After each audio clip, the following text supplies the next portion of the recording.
I'm Lily Rees here. Welcome to my channel if you haven't been here before, or welcome back if you have.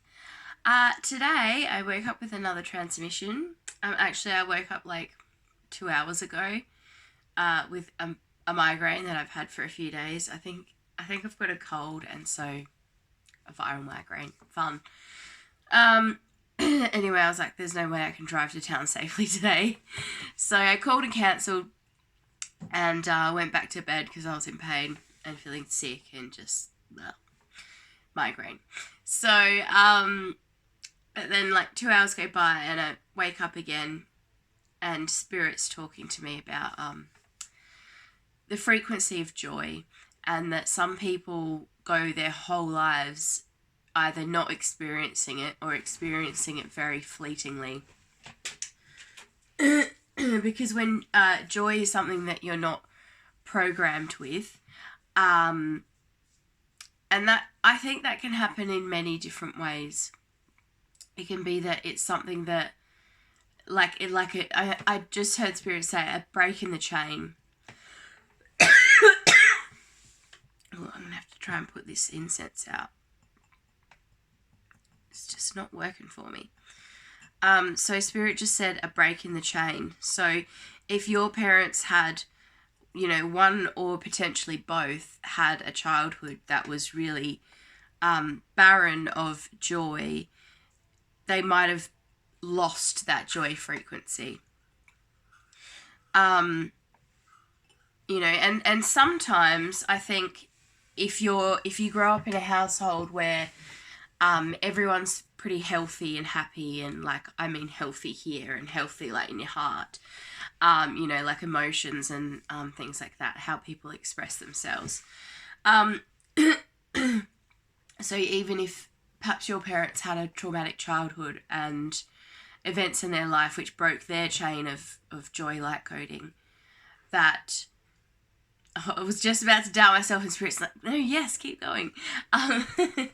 So if they had an experience which broke their joy light coding, their child might come in, and even if you have your joy light coding broken, it won't necessarily break you as a person. So you might go on to leave that trauma behind, and actually create a better life for your kids, where they can, their joy light coding hasn't been broken, and they can bring that into your life and help you to feel that and tap into that and heal that joy light coding.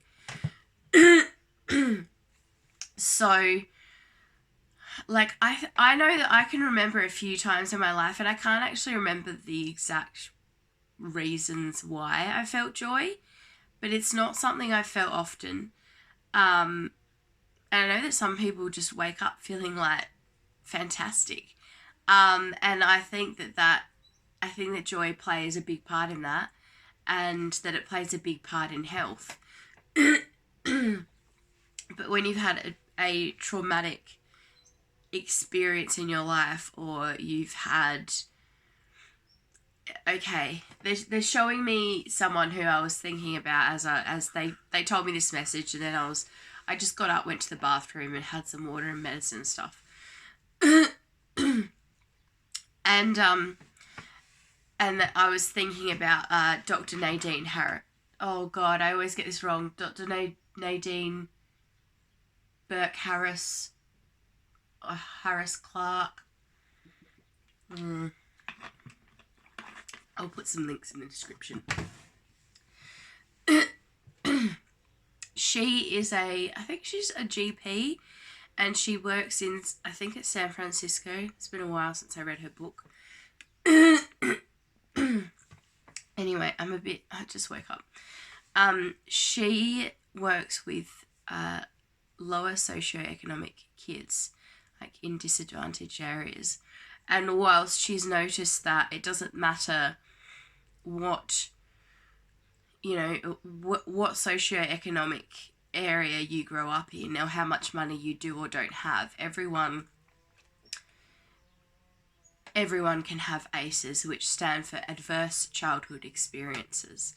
Now, mind you, if you're in a poorer area and you also have to add poverty to that, it does make it harder.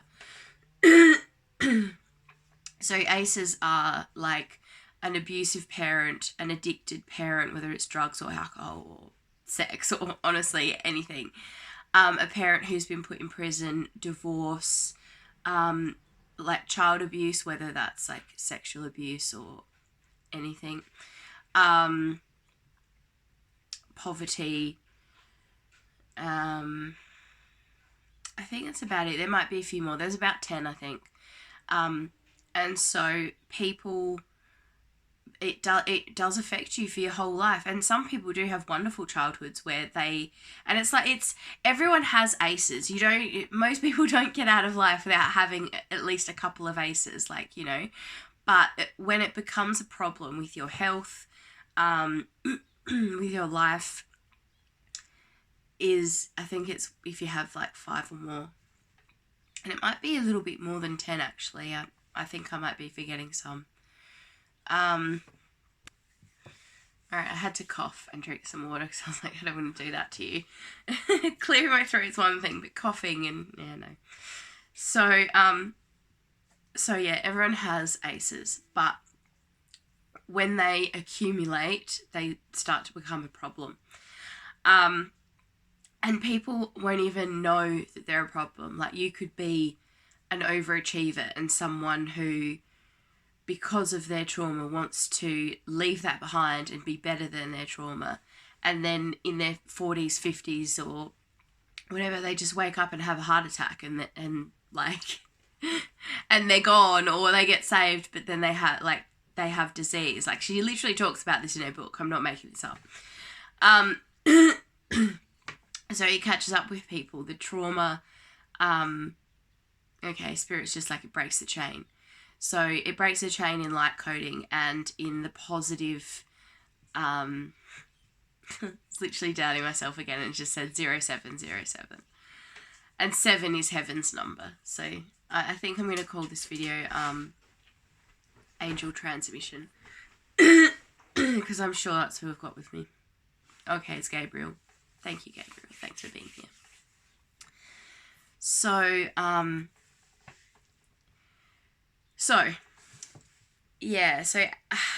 joy it's not something that everyone just naturally experiences. And that's okay. There's nothing wrong with you. Like, and you can fix it. This is the thing. Joy is one of the things that I've been working on with light coding. Is 7 joy?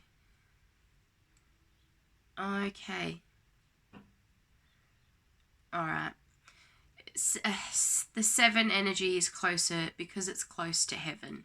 It's heaven, like heaven's number. It is closer to that joy frequency just because joy is such a high vibration. It has an affinity to them and they have an affinity to joy. Okay. He said that's right, and we can help you fix it. So, and I would say calling Gabriel, because that's who I've got here, and he's just said, and Chamuel. And Chamuel is about love and peace, and I think of Chamuel as like the celestial anaesthetist, because if you're trying to do a meditation or trying to do a treatment, whether it's on yourself or someone else, and someone's really anxious, or even just a reading and someone's really anxious, because it's hard to work with someone's energy when they're not settled, whether it's a reading or a healing, it's all just energy. You can call in Chamuel and he just like so I like to think of him as a celestial anaesthetist. So yeah, you can call them in and they'll help you to heal it. And don't be surprised if you start to see lots of numbers. I've just seen 939 and as I was thinking about it. So I'm thinking, where's my... Yes, I've got my tablet right here. Because I've got some of the light codes that I've been working on in a Word document. which means I can, because I've channeled a little bit about like what certain sequences of numbers mean. So whether it's breaking karma codes, gateways or portals, dismantling old energy or reprogramming new energy. And that's all 939. And 3 is a creative, like happy, joyful, expressive number. So, and 9 represents infinity, because if you add up numbers that add to 9, and do that twice, you'll get 9, and then if you add the 9s together, you'll get 18, and then it's just 9, 9, 9. You keep adding everything together, and you keep getting 9. So it's the golden mean ratio. Now, I'm just going to open this document because I think it might be important, so then I can see what the 939, what I've written that out as. Okay, light coding, please open. Okay. Alright.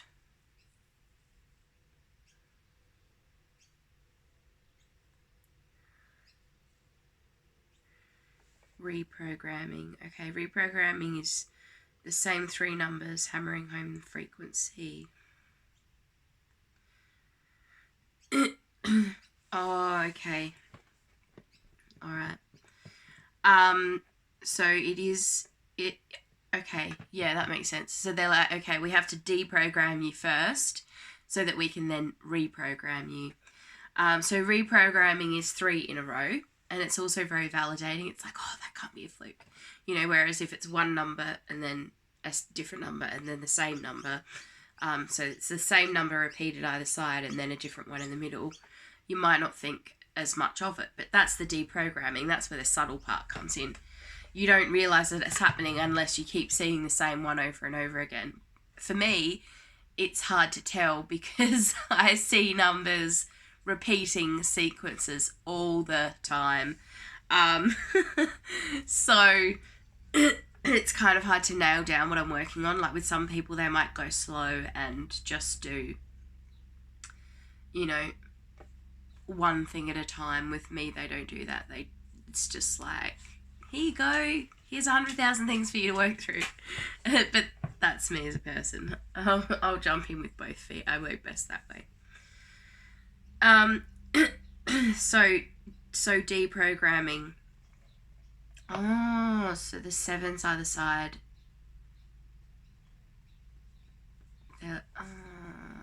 Okay. Alright. So, deprogramming is 939. And I'm just going to type that out now because why not? Otherwise I might forget.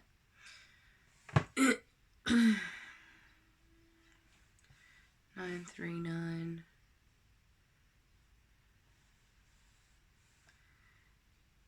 What am I doing? Why is it underlined? I don't know.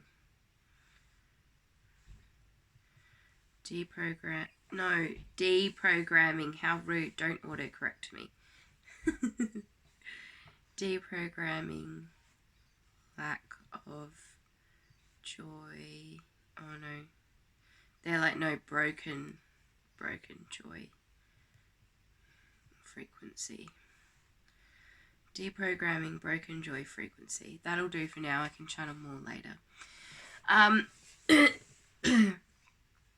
So, even if you're a person who has experienced joy your whole life and it's not something that you've been lacking, I think that Spirit wants me to talk about this because it's not something you can really understand if you've just not lived with it. You know, to me, when I don't even know how I found it out. I must have been watching something and people I feel joy every day. And I'm like, what? What are you talking about? Joy's a fleeting, rare thing. What do you mean?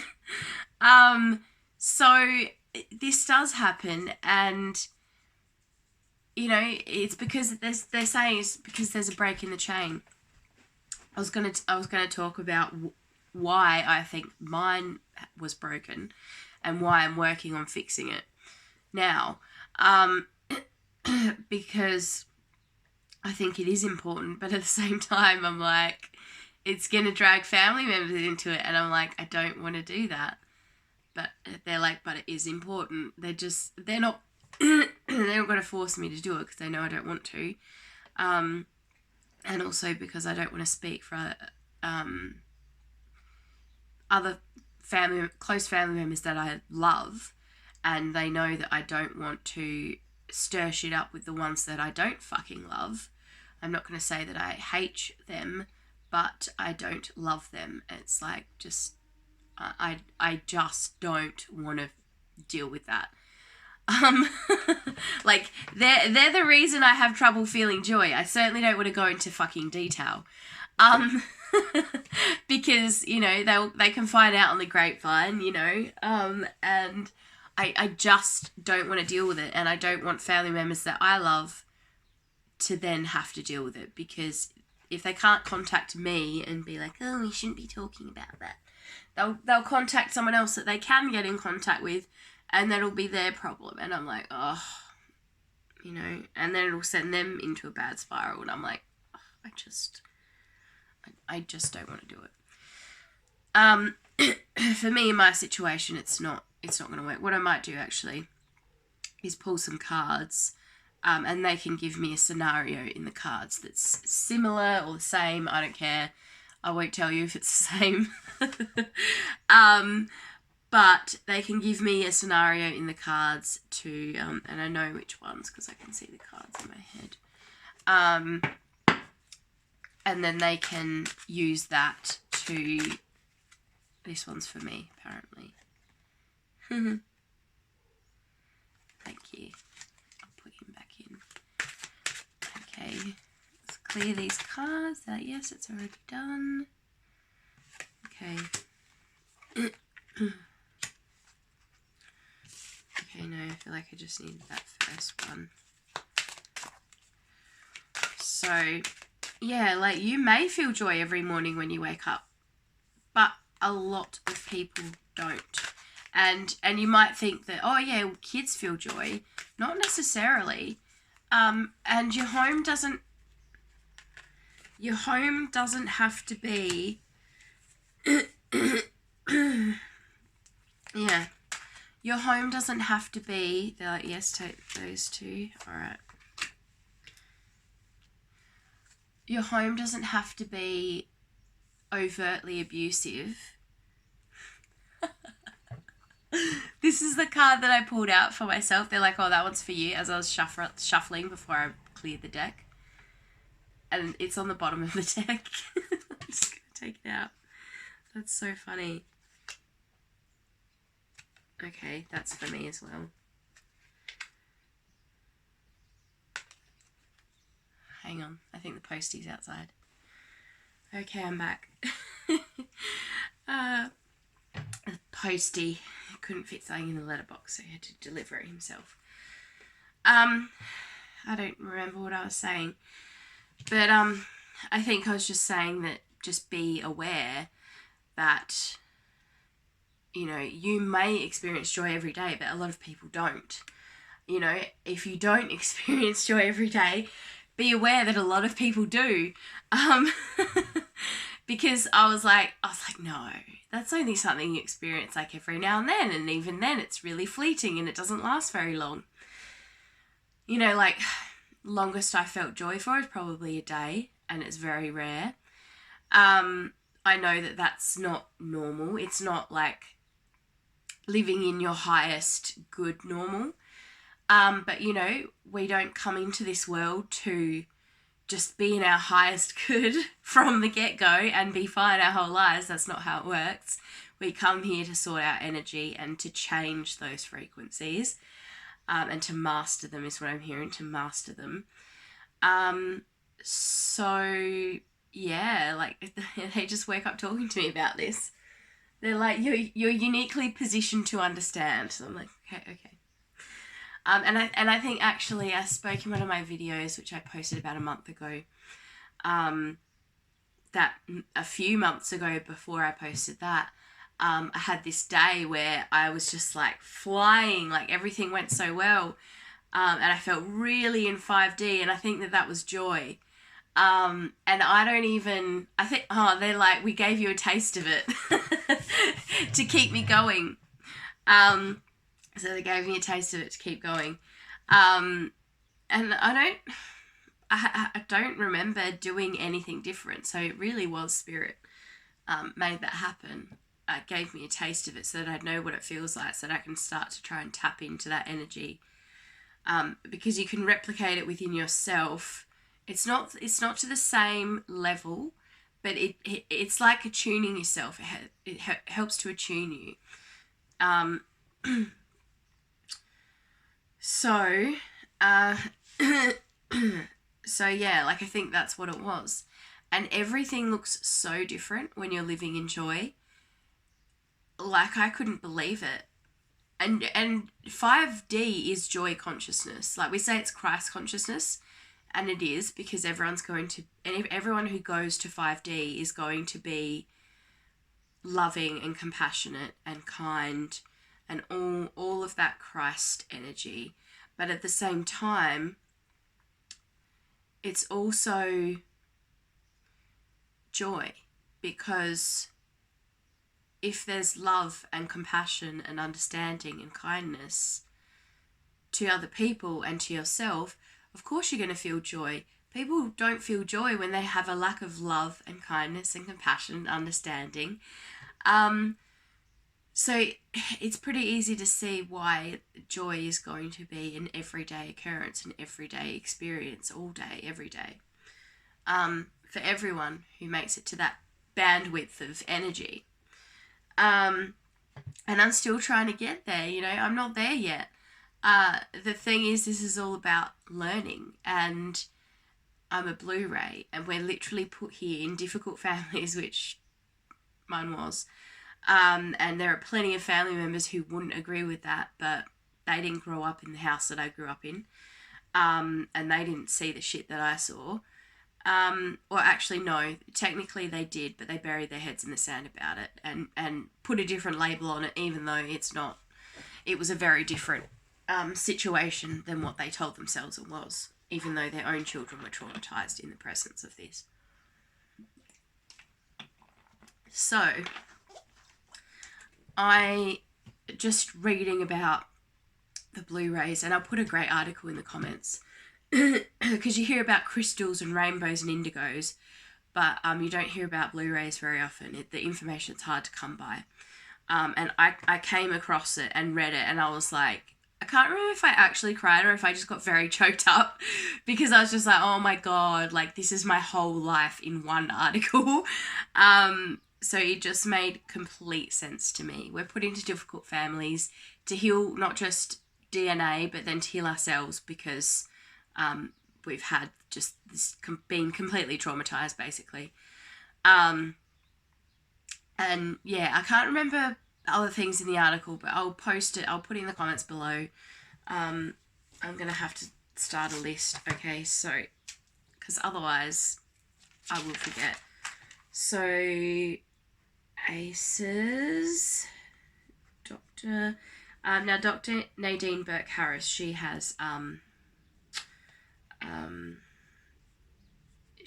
a great TED Talk about ACEs. So I'll link that below. That's just a great way to be introduced to her. It's such a good talk. And TED Talks are great because they don't last too long. So ACEs, and then Blu-ray article, and what's her name? I can't remember her name. It's something Rose. Shakina Rose, that's right. She's great, actually. She channels light language and sings light language. Love her channel. So I'll link those two things below. I have to do a list because otherwise I'll forget stuff. And then I'll have to rewatch the entire video. And I have a feeling I'm not going to want to do that because I think it's going to be really long. So, okay, I'm going to get into these cards. If I was saying something, Spirit can just remind me and bring it back. Okay, so untruthful, deceiving self or others. They're like, no, don't look at that. Don't look at the writing. Just look at the card. Yeah. All right. They're like, this is what a joyless life feels like, and it's not the person's fault either. So you can't, if you see someone living in like a really dark place, you can't blame them, because that's all they know. Whether it's that it's been broken as a young adult or an adult, and now in their later life they can't get back to how they were when they were a kid, it's not their fault. But when you see someone that's in deep pain and suffering, and just struggling with life, just struggling with every day-to-day things, whether it's someone like me with my health or it's someone's just inability to cope with life, it's because their joy frequency is broken. And so they don't live in this constant sense of calm, because joy is very calming, because you have this intrinsic understanding that everything will be fine, and it will be fine. But for people who have had their joy frequency broken, they don't feel that. They don't feel that as much. They don't feel that to the same degree as other people who feel joy all the time. And it is a kind of deception, because it's just you've stepped out of a band of frequency, and that frequency within your body, whether it's your DNA or your coding in your body, something has been broken through a traumatic experience, or they're saying sustained traumatic experience. So that's how it feels. That's how not having that joy frequency, that's how it feels.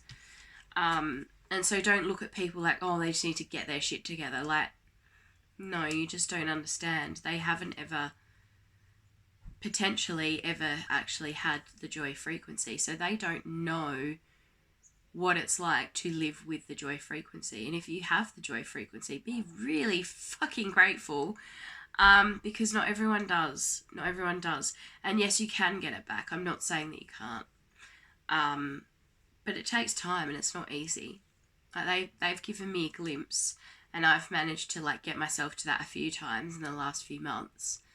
Not to the same degree, but at the same time, like they gave me a really nice glimpse, and now it's up to me to find a way to reprogram that and sustain it.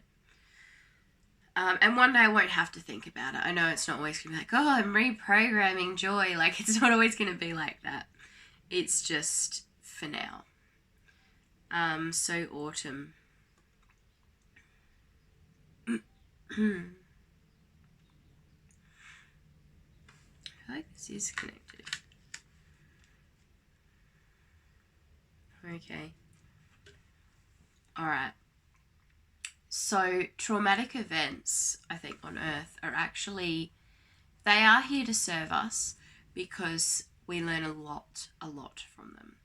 And that's the whole point of being here. Earth is a school. So if we're not learning, there's no point in being here.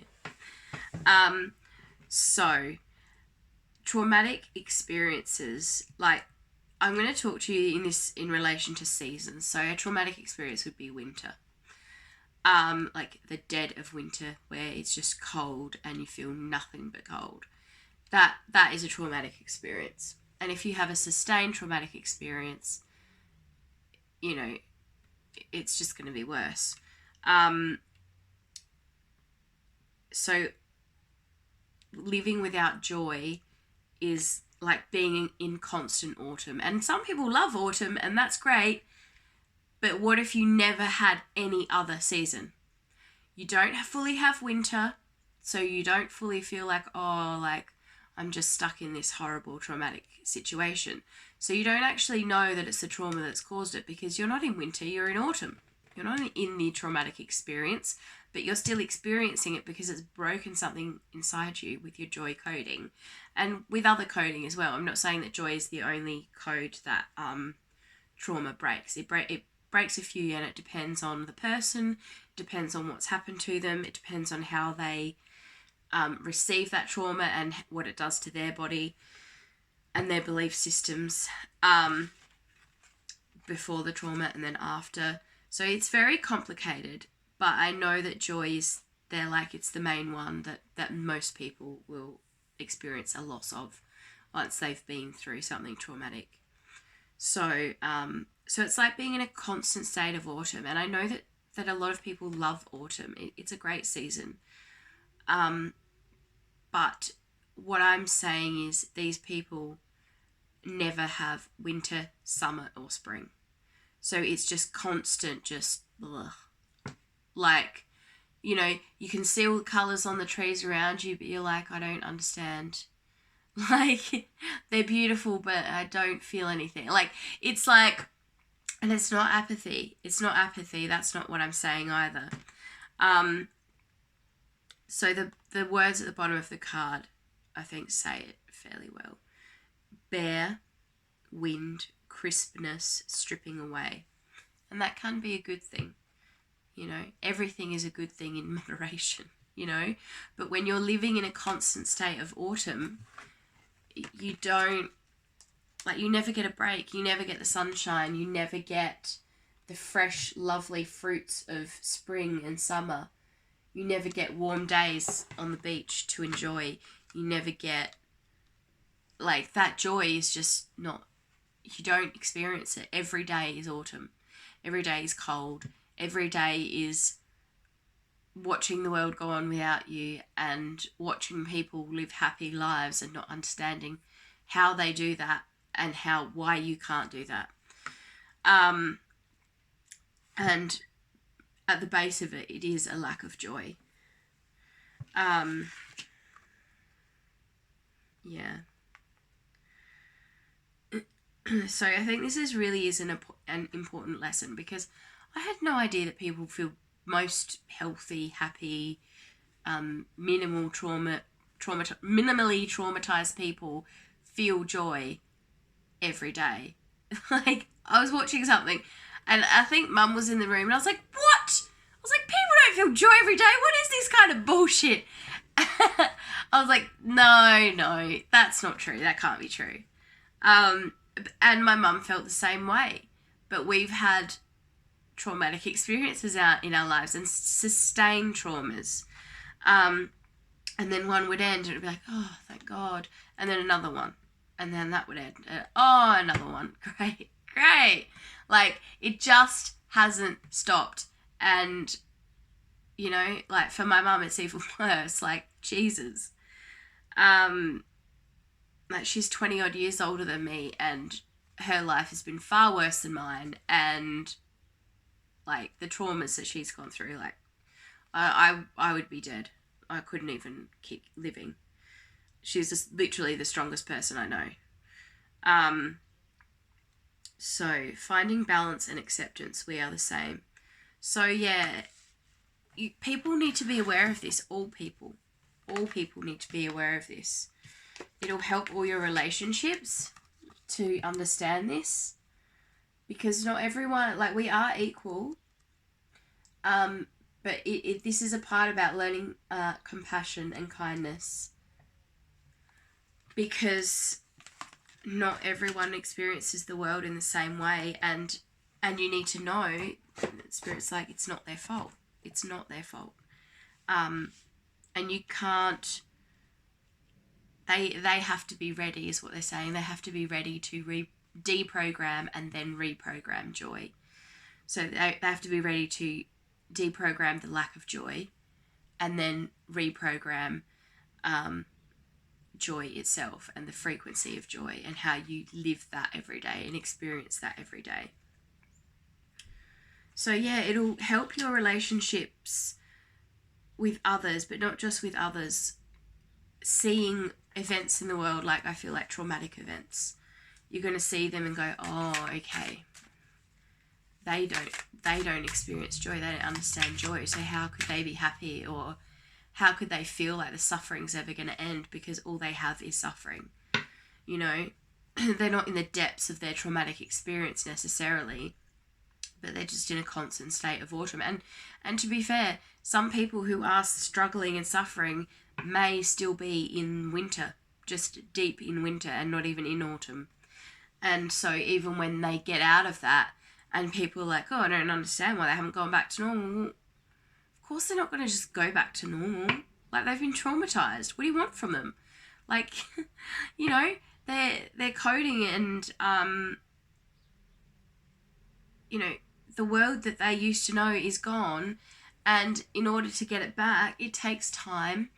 And, okay, they're saying it takes spirit a long time to try and help people like that, because they're not aware, because we on this planet are not aware of what we're capable of. We're not aware of our power, and we're not aware that if we consciously choose to say, okay, Spirit, I know you've been trying to help me for years because I have felt moments of joy and you've shown me what it feels like, but this is my life, this is my experience, and it's my job to learn this.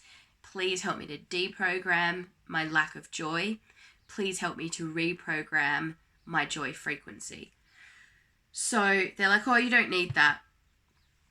They're like, you don't need that. I was going to take out the cards, but they're like, no, you don't need that. I think I've conveyed what needed to be said pretty well. But yeah, okay, maybe these are for you guys as well. So the first card I pulled, which I thought was just for myself, but I think actually is going to help other people. Keep the faith, believe in self and others' sense of knowing. So keep the faith that people will work it out. People will work it out. It takes time. Self-discovery, authenticity, being whole. Yeah, I'm mostly drawn to that being whole. Because you really, like, you can't be whole without joy. Like, joy is actually the natural experience of being human. That's what we're all supposed to feel. But then we come to this planet of free will, and free will's fantastic. Like, I can do whatever the fuck I want, but I'm a good person. I'm not going to go out there and hurt people. But there are a lot of people on this planet who aren't like me, who aren't like you, who are bad people, who will use their free will to derail others. And that's actually, it's not that it's not a part of the divine plan. It is, because a lot of people from the other side who you know and love are like, oh, okay, yep, I'll come in and play that part where I'm really evil and really bad and just a cruel, horrible person. And so don't see those kinds of people as, oh, they're just pure evil and they must be possessed. No, like, you've been that person. I've been that person. It's just their turn to be that person. And then it's our turn to teach others to, levitate yourself out of that, to pull yourself out of autumn or winter or wherever you are, to get to a place where you can experience everything at like a baseline, where, you know, you've got your baseline and you just sort of go like this a little bit, you know, like good experience, not so good, but you're cool with it. You just kind of stay around this baseline instead of going, oh, this is great, wonderful, and then, oh, fuck, oh, yes, oh, fuck, like going up and down, up and down. That's what we want to try and avoid. That's what we want to try and get rid of. But you can't do that with broken joy and love and all these frequencies that create 5D. So that's why so many people are seeing number frequencies, because it's deprogramming and then it's reprogramming, and it's all designed to get you to be in that constant state of joy and flow and 5D. but it takes time. And, you know, you don't have to be there immediately. They're like, yeah, that's all that needs to be said. They're like, you need to go eat. Go eat. Go have a coffee. Oh, I'm going to go watch The Secret Life of Jeffree Star by Shane Dawson. His stuff's always good. But yeah, so I'm going to go chill. And I hope this has been helpful for you. I'm gonna love and leave you. Until next time, take 3 for luck. Bye.